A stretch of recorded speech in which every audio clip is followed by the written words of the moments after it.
শিশুশিল্পী হিসেবে একসময় পর্দায় দারুণ জনপ্রিয় ছিলেন অরিত্র দত্ত বণিক। ডান্স বাংলা ডান্সের সঞ্চালনা থেকে শুরু করে বাংলা ছবি বরাবরই দর্শকের নজর কেড়েছে অরিত্র। সেই ছোট্ট অরিত্র এখন আর ছোট্টটি নেই, বেশিরভাগ সময় ক্যামেরার পেছনেই কাজ করে সে। সমাজ মাধ্যমে দারুণ পরিচিত সে। বহু বছর পর আবারও ক্যামেরার সামনে নতুন চমক নিয়ে আসতে চলেছে অরিত্র। এক মহিলা সাংবাদিকতার জীবন নিয়ে অদিতিরা তৈরি করছেন অনুসন্ধান। হইচইয়ের আগামী সিরিজে গুরুত্বপূর্ণ চরিত্রে দেখা যাবে অরিত্রকে। এই সিরিজে উঠে আসবে কারাগারে থাকা এক অন্তঃসত্ত্বা নারীর কাহিনী।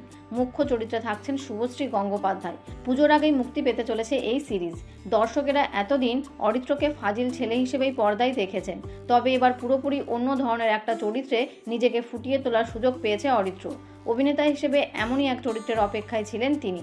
আশা করছেন দর্শককে নতুন কিছু উপহার দিতে পারবেন অভিনেতা অরিত্র। তো বন্ধুরা, বিনোদন জগতের এমনই নিত্য নতুন আপডেট পেতে চ্যানেলটিকে অবশ্যই সাবস্ক্রাইব করবেন। ধন্যবাদ।